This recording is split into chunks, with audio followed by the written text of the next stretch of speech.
I'm Dr. Vignesh, consultant rheumatologist from Apex Center for Rheumatology, Hanmakonda. What a physician must know about linkage disequilibrium. This is what we are discussing in this video. Before understanding linkage disequilibrium, let us understand the basic structure of chromosome 6. This is chromosome 6 with the short arm which is called as 6p and the long arm which is called as 6q. In the short arm of chromosome 6, we have a locus for the HLA genes which is called as the HLA locus that ranges between 21.1 to 21.3. In this particular HLA locus, we have three clusters of genes, the class 2 genes, the class 3 genes and the class 1 genes. The class 2 genes constitute DP, DQ and DR, which are the classical class 2 genes, DN, DM and DIO, which is the non-classical class 2 genes. In the class 3 genes, we have genes for complements, heat shock protein 70 and tumor necrosis factor. In the class 1, we have B, C and A being the classical class 1 genes and E, G and F being non-classical class 1 genes. What you should understand from this picture is that the entire genome ranging from DP to HLA-F is tightly packed at this locus.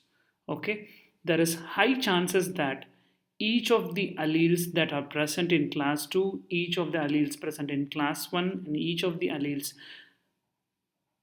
present in class 3, okay, have the tendency to inherit together by the phenomenon of linkage. Okay, so to understand linkage, let us go to the next slide. The chromosome that I have indicated in orange, let us take for example, is from the father, which is the paternal chromosome.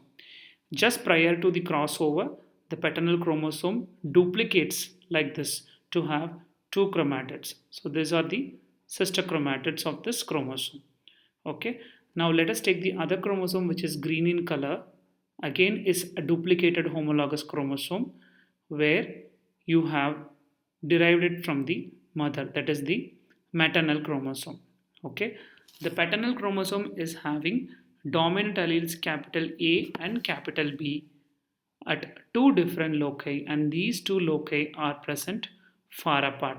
Okay, the maternal chromosome is having two recessive alleles, small a and small b, again which are separated very far apart. So when there is a crossover during meiosis, the paternal and maternal chromosome exchanges the genes. Okay, so what is the result is the paternal chromosome is having the dominant B gene with them, but it is no more having the dominant A gene. It has got this recessive A gene from the maternal chromosome. And similarly, the maternal chromosome is having its recessive B gene, but it does not have its recessive A gene, but has acquired the dominant A gene from the paternal chromosome. So this phenomenon is strictly following the Mendel's law because these two chromosomes are existing far apart.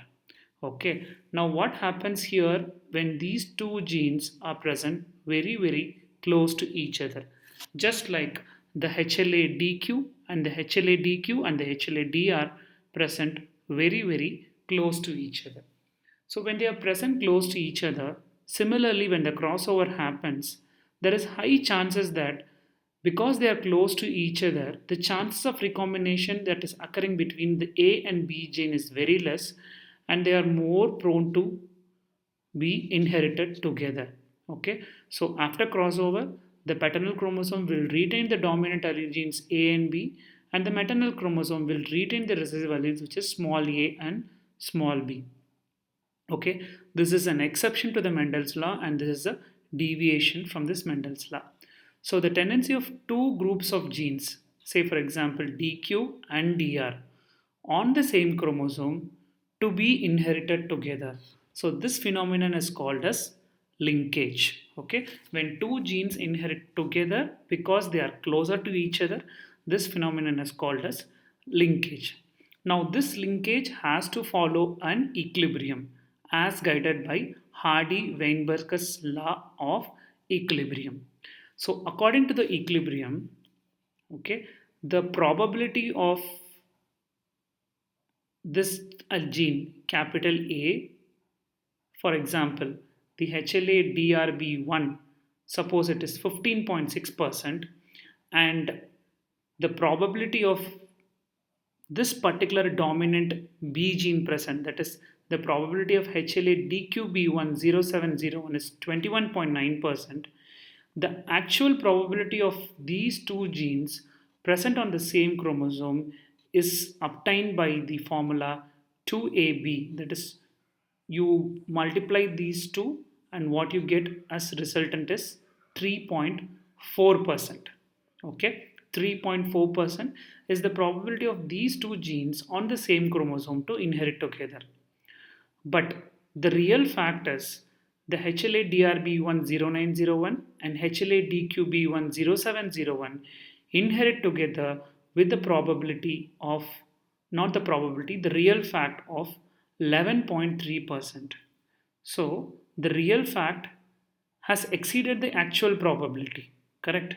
The actual probability was only 3.4%, but the real fact is that it is 11.3%.